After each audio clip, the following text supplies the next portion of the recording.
Hello, my friends. My channel has gone crazy this week. My views are up. It's pretty wild out there. And so I wanted to take a moment to make a video and introduce myself to new folks and give a little background on who I am, how I got into what I do, and what I do, and what I'm about. Um, First of all, I am Daniel Shew. I'm known as the Old House Agent, and I'm a real estate agent in Bristol, Tennessee, and I specialize in representing sellers of old houses. And these can be extremely historic houses, or it can be like a 1930 house that's really interesting. It doesn't have to have a presidential history or something amazing attached to the property. I work at Prestige Homes of the Tri-Cities in Bristol, Tennessee, and I am licensed in Tennessee and Virginia. I live in Virginia, so I work a lot in Virginia, but I'm getting more and more work over on the Tennessee side. I can basically work selling these old houses between Roanoke, Virginia, and Knoxville, Tennessee, is sort of my area. I could list anything pretty much anywhere in each state, but that's the area that I like to stay in so I can make sure that I help my clients and don't just leave them hanging high and dry. Um, a little background as to who I am. For those of you who don't know, I've given many lectures and talks around our area, and I've been on several podcasts and things like that. So you may have already heard this uh, introduction before. If you have, I'm sorry. I hope you enjoy it again. There's some new information in this video too, so don't hang up. And if you have not heard of me, then I will gladly talk about that. So I grew up here, not far from Bristol, Virginia. This is my house in Bristol, Virginia.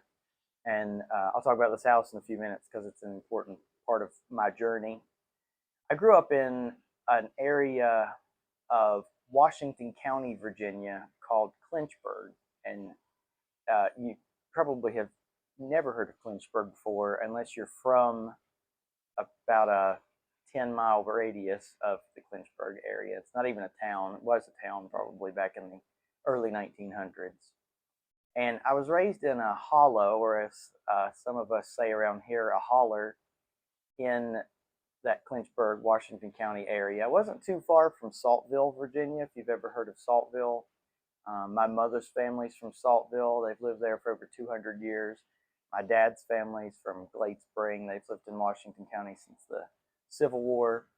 And so I lived in, technically, Clinchburg was in Meadowview, Virginia. We grocery shopped in Saltville, Virginia. My elementary school was in Meadowview, Virginia. My middle school was in Glade Spring. And I was supposed to go to high school at Patrick Henry High School, which is not far from Emory, Virginia. You get a pretty good idea about how that end of Washington County just kind of mushes together. But I ended up not going to high school there. Actually, was sort of homeschooled. We'll talk about that in a few minutes. So I grew up kind of poor at the moment of my childhood. I have other siblings, and by the time I was born, things were kind of, they may not have been at their roughest for my family, but they were, it was like the dark before the dawn kind of thing. The little teeny tiny house that we lived in when I was first born in the hollow, it only had running water in the kitchen, and we believe my mother's deceased, so she can't remind us of these things. But I believe that we had running water in the kitchen sink, and I also believe she had a washing machine that had running water attached to it. We didn't have a dryer. Our clothes hung out on the clothesline. I think that we're at the top of the hill above our house. Everything in that hollow sat on a bank. And because we did not have any more running water in the house, we didn't have an indoor bathroom. So I potty trained in an outhouse, which, bless my mom's heart, that must have been some rough stuff. My dad started truck driving then, and so he started making a little more money, but he was gone a lot too. So it was just mom and my two older sisters, which I'm very close to, sort of raised me, and my brother, who's 10 years older than I am. We rented that house, and the house sort of next to us burned down one night. I remember being 4 years old and sitting on the car hood, sitting on a blanket that my grandmother made, and watching this house burn and just collapse in on itself. It was quite amazing, and I remember feeling the heat on my face. It's a very vivid memory. And turns out my parents said, you know what, we're getting in a better position. You know, things started getting a little better for them, and they decided to try to buy that property and rebuild that house. It was probably built around 1920 or 1922. All those houses in the hollow are like workforce houses, probably for some mining from the local gypsum plant. And so they did buy it. They paid like $2,000 for that property, and they spent the next year or two reconstructing it by hand. And Dad rewired it, replumbed it, everything. The people from the county came in and were kind of astonished that he did that, and they passed everything, and we had a bathroom, and that was helpful. We still didn't have a lot of money. I had to learn that if I wanted something, I had to either work really hard for it or create it. Or with the work I do now, maybe both of those things, work hard and create. And it was valuable. I wouldn't change much about my childhood. Pretty much, it made me who I am, shaped who I am for sure, as our childhoods do shape who we are, of course.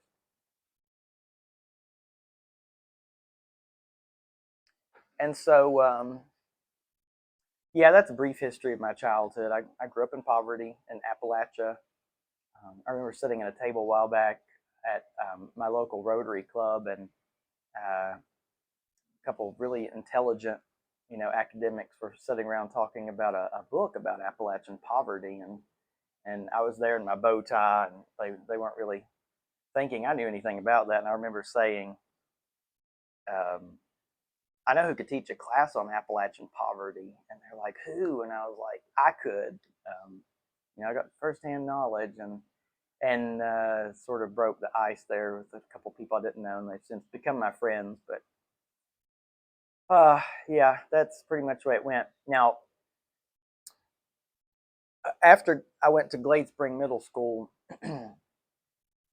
I was supposed to go to the local high school, which is between Glade Spring and Emory. If you've ever heard of Emory and Henry College, or now Emory and Henry University, it's in Emory.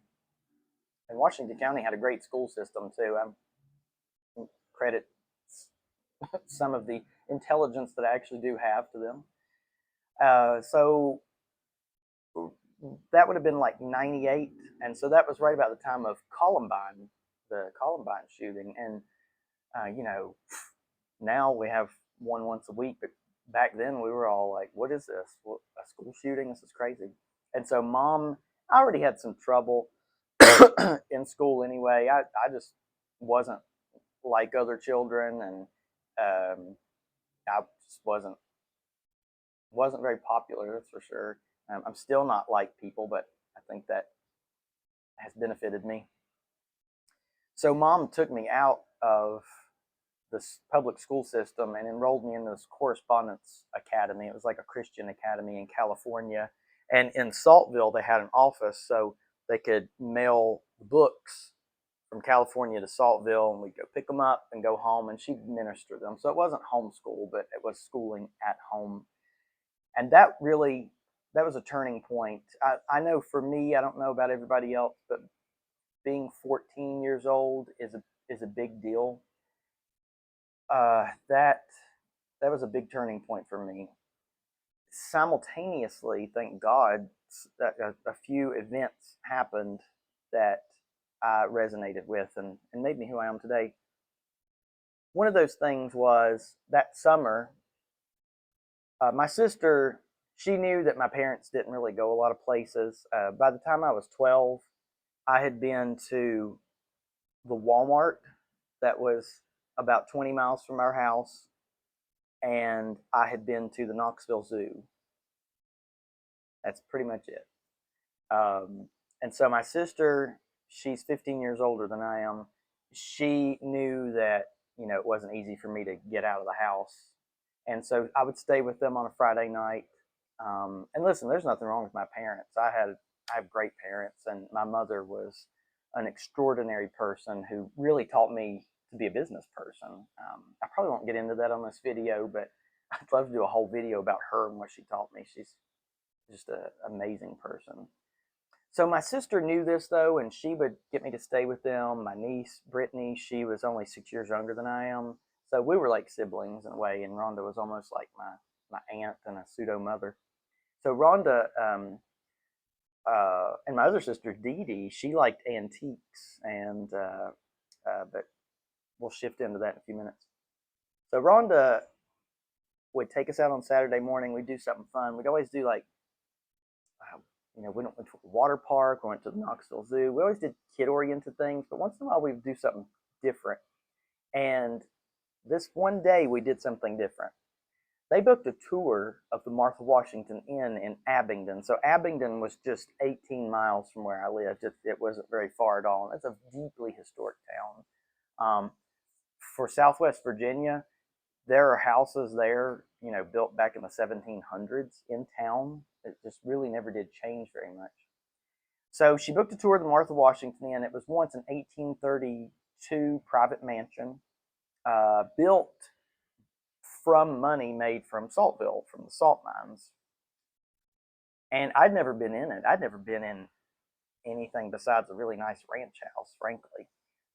And I was like 13, and when that bellhop gave us that tour, he thought my niece and I would not be interested in it at all. And of course, we were really interested.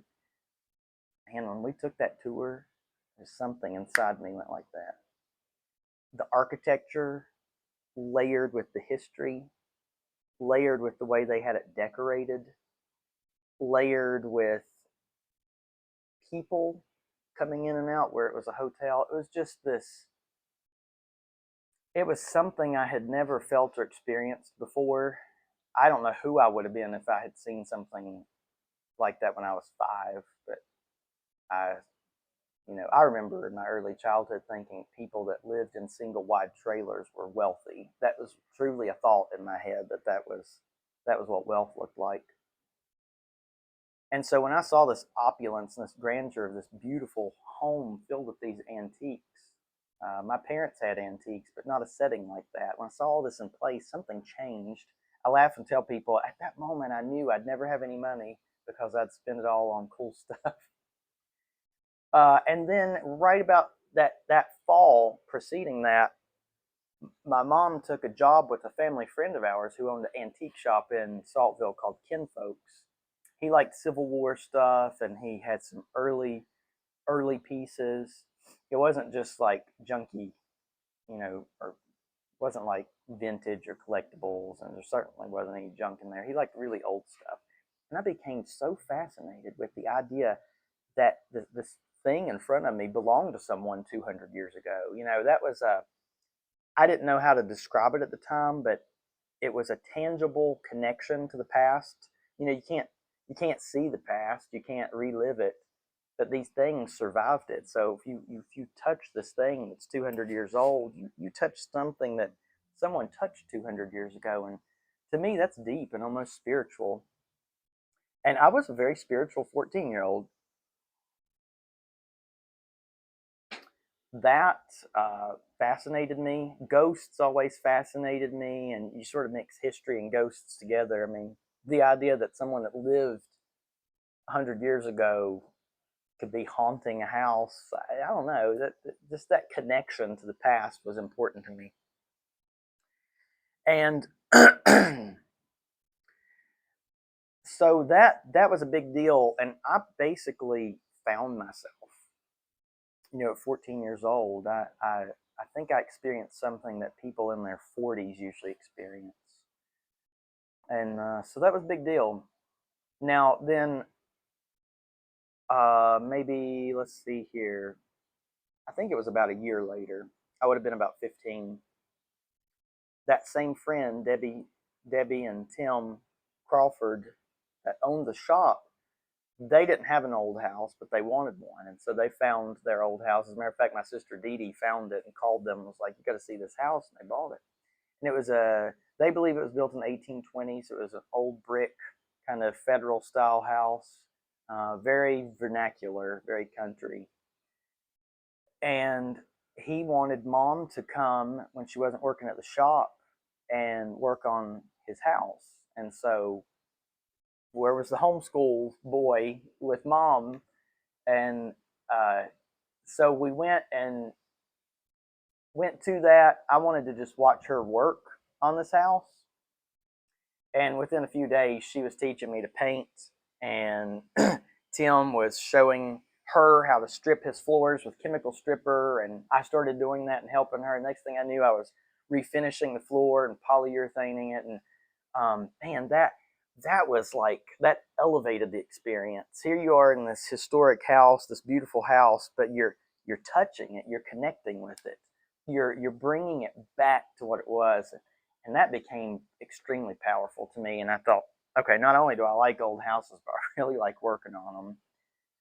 Even today, I can hire somebody to do something, but I like touching it. I like getting my hands dirty. And so that was those three things right there in a row were a game changer for a teenager. And so instead of diving into video games or MTV or things like that, I mean, I liked some normal stuff, but I really got into researching old houses. I got a book from the library about early Virginia houses. Gosh, if you can find that book, it was probably written in the 50s. I believe it was called Early Virginia Houses, 1776 to 1779 or something like that. And they had some of the earliest houses in Virginia in there, which in Southwest Virginia, that book was about the other end of the state. Over here, we didn't really start getting established till later. And so, wow, it's getting really windy out here. I hope you all don't blow over. So I started diving into historic architecture, and it just fascinated me. The more I read, the more I was fascinated. But the pictures, the words, and these houses came to life.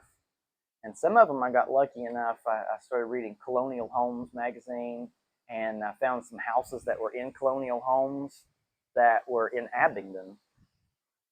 Keeping you all from blowing away here. So that was really cool to see these houses in a magazine and then go visit them. And so all this stuff started to swirl around, and I got deeply ingrained in researching historic houses. I knew one day I would own one. I didn't know how I didn't know I would own multiple ones. And so at 21, I took a break from the idea of going to college and decided to open an antique shop. Sort of give this thing a whirl before I go to college. And it worked. And I had a business at 21, and I had 30 antiques dealers under me, and it did well. And I survived for 8 years until 2013. There's a bunch of government shutdowns. My rent kept going up, up, up, up, up, up, up, up, up.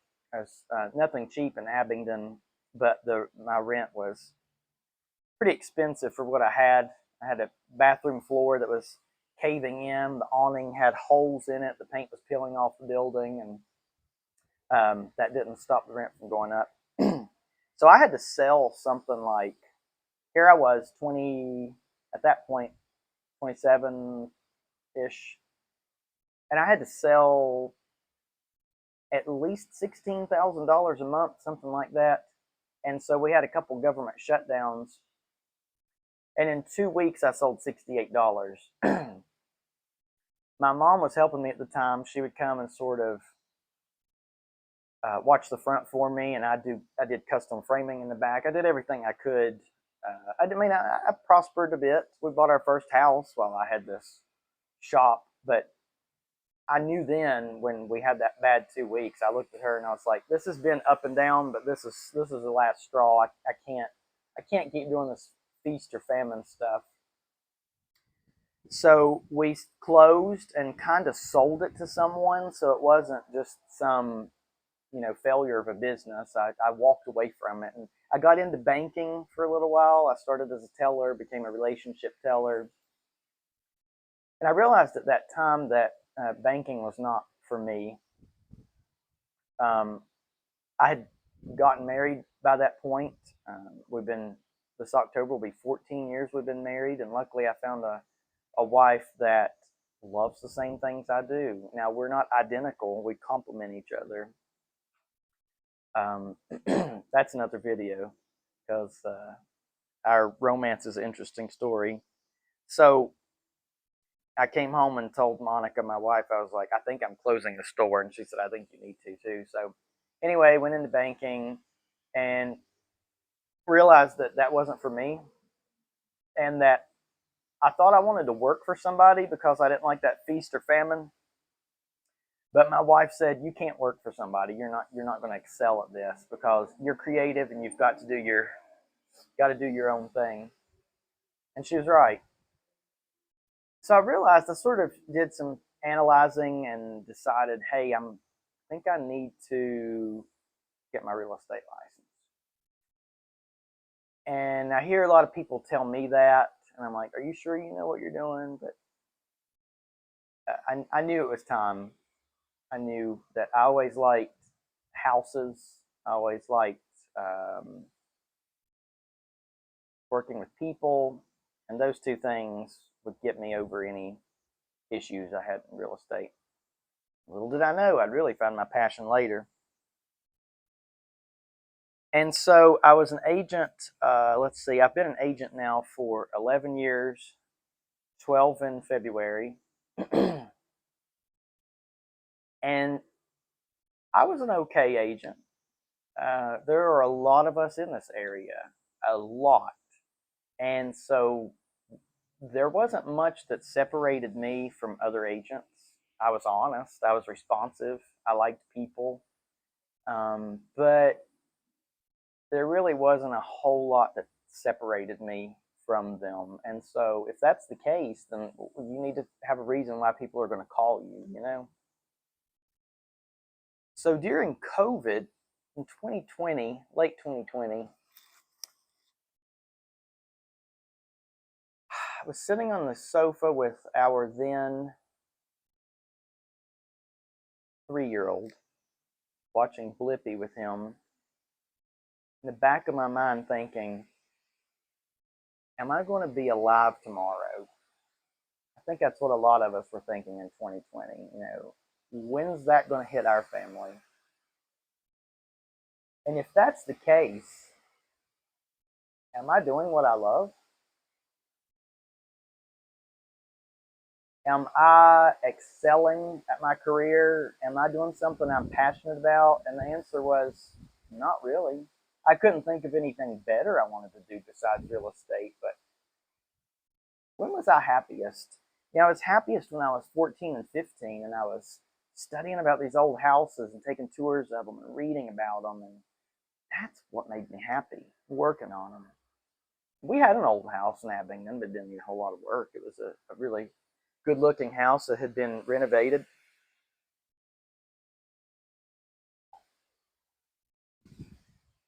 So, and then we were living in Bristol by then.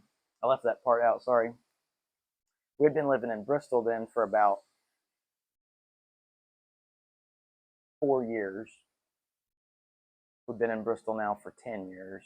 And we had an old house on Johnson Street. Beautiful, beautiful house. We did a lot of work to that. But I was sitting there with him thinking, what is this? What is my passion? And I thought, hold on a minute. What have we got to lose right now? It's 2020. If I took real estate and I took my passion for historic architecture and I went, smashed them together, what would I have? I could be a real estate agent that specializes in old houses. Huh. Well, that's an interesting idea. So my broker, Deborah, at Prestige, she is like a genius. And I always like bouncing ideas off of her. She's really smart, and she's been in the business a long time. And I called her, and I was like, hey, what would you think if I became a real estate agent that specialized in old houses? Do you think I'd hang myself? Do you think by not offering to represent people that have ranch houses or new construction that I'm going to kill my career? So far I hadn't really done a whole lot with historic houses, but when I did well at it. So what's, am I going to lose something big? I don't know. She said, I've been waiting on you to say this. She said, I think you're on to the perfect idea, and I fully support it. Okay? Well, if I've got her blessing on it, I must be doing something right. So it took a few days of brainstorming because I do have a bit of clinical obsessive compulsive disorder. I guess that comes from an impoverished childhood. And so when I get an idea in my head, I just grind on it till it's perfect. I don't even sleep. And so a few days later, I came up with this name, the Old House Agent. That defines what I want out of a career. And so I had a Facebook page that had like 300 followers, and I went on there and the Old House Agent, Daniel Shew. Ta-da! I was born. I started getting business all of a sudden. Not crazy amounts of business, but people were going, okay, so you deal in old houses. I got an old house, and it was good. I sold some beautiful houses that first year or two, and started researching the name. I found out, I called our attorney, and I was like, I need you to check this out, make sure that there's not some kind of copyright issue or something. No. Okay, so I'm the Old House Agent. Then I started to find out there are other agents in the country that specialize in, or they like to specialize in old houses, but they haven't called themselves the Old House Agent. They haven't called themselves an old house expert. And so after I started researching it, I found that I was like the only real estate agent in the country that had labeled myself this way. And I was okay with that. I have now become a registered trademark with the supplemental registry of the Patent and Trademark Office. So the Old House Agent has an R beside it. I'm the only one. And my Facebook page has gone from 300 followers to 60,000 followers. I've got people from all over the world that I'm so grateful for that follow what I do. That's a lot of people, but that's kind of a micro influencer. My videos on Facebook, on the other hand, have gotten 1 million, 2 million, 3 million views. So Facebook's been good to me, and that was the beginning of all of this, to get my message out there to a broader audience. And so, yeah, that's the nutshell of how the Old House Agent was born, through passion and through circumstance. And since then, I have represented buyers and sellers both of some incredible properties.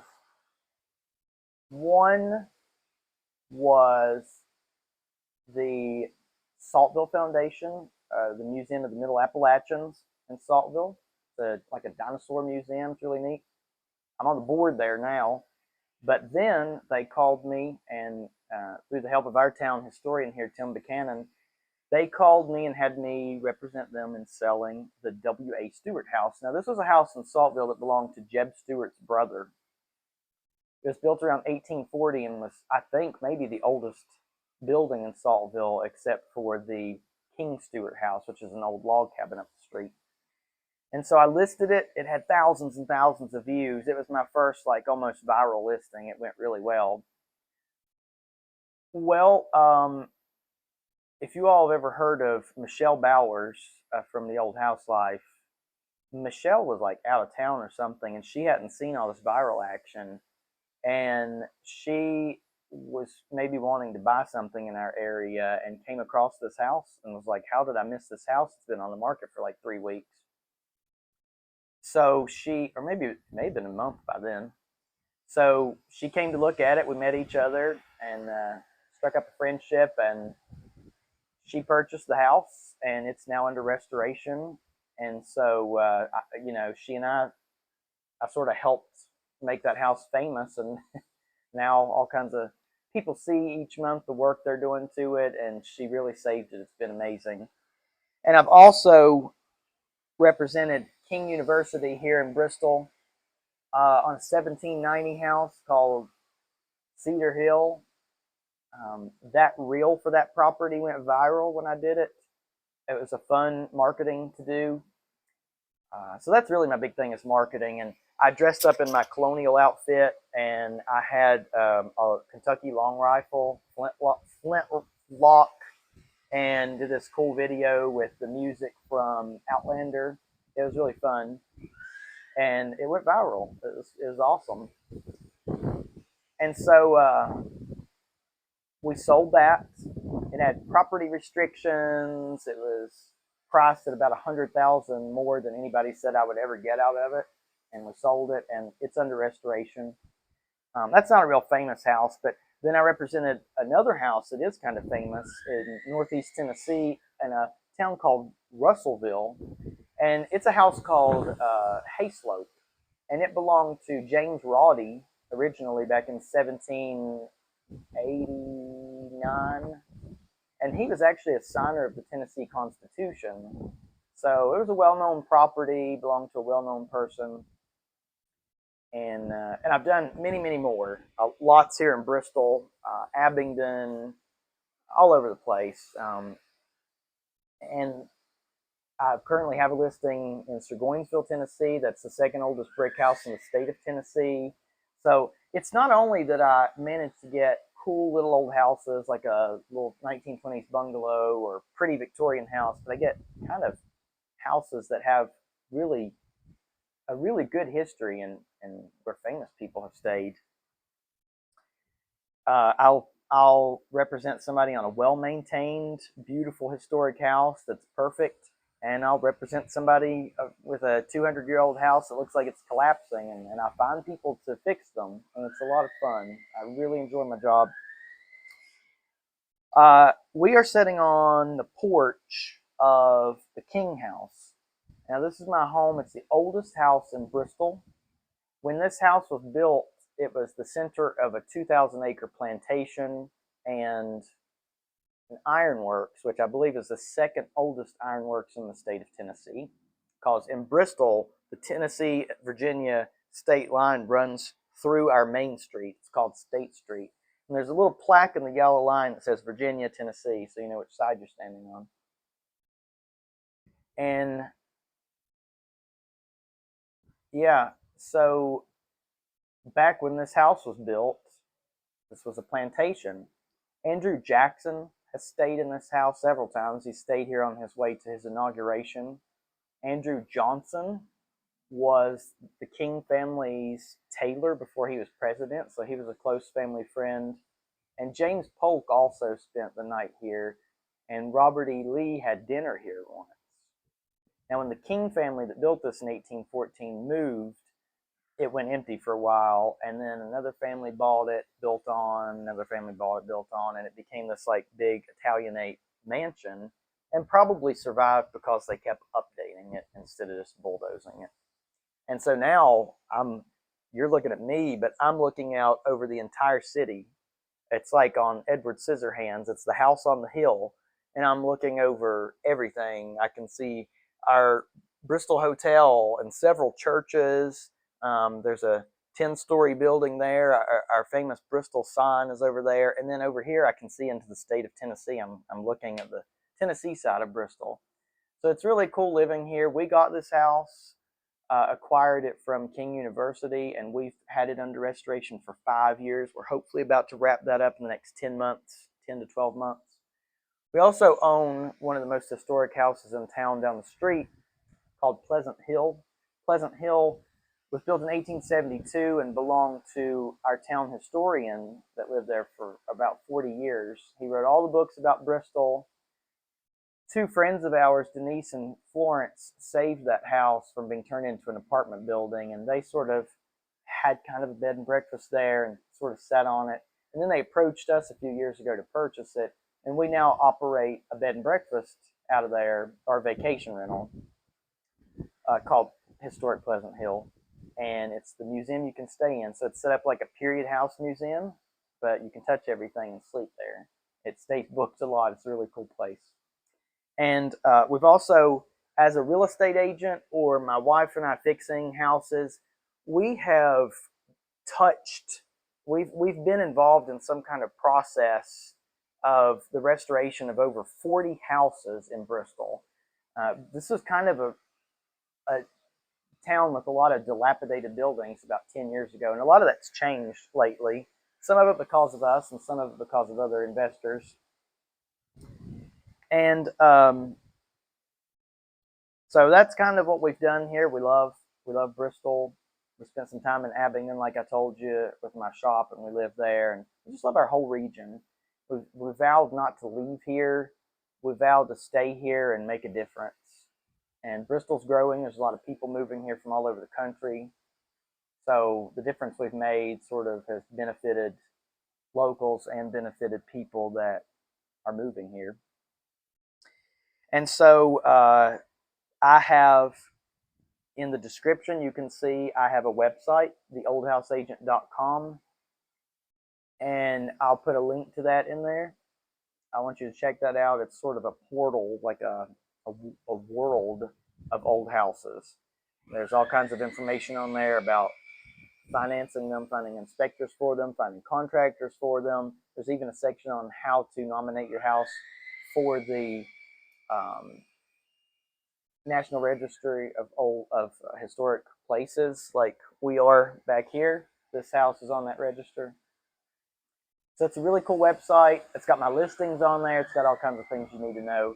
And also there's a newsletter that goes out every Tuesday that talks about real estate and old houses and how those two things connect from my personal point of view.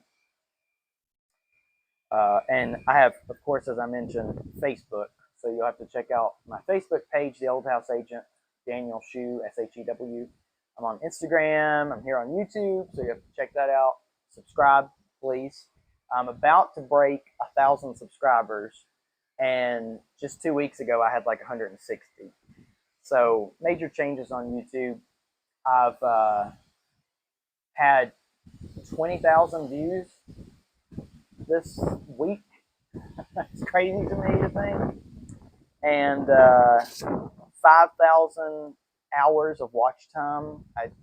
I'm humbled and amazed that any of you want to watch my videos. So I appreciate that very much. So like I said, my YouTube's blowing up. So I wanted to make this video, talk about who I was, and if you're not bored out of your skull and you stayed here through all this, I appreciate you, and I'm glad you're here. And I think that's pretty much all I need to cover. I've got my cheat sheet down here because it is insanely windy here for some reason. So anyway, if you all have any questions, drop a comment in there. I'll find it and answer that. I'm just glad you tuned in. If you're one of my new subscribers, I'm really happy you're here. I'm happy to tell you more about what I do. I'm happy to show you my houses I have for sale. I'm happy to show you projects going on in this one and around town. It's a lot of fun mixing history and real estate together. So I think it's going to pretty much wrap it up. And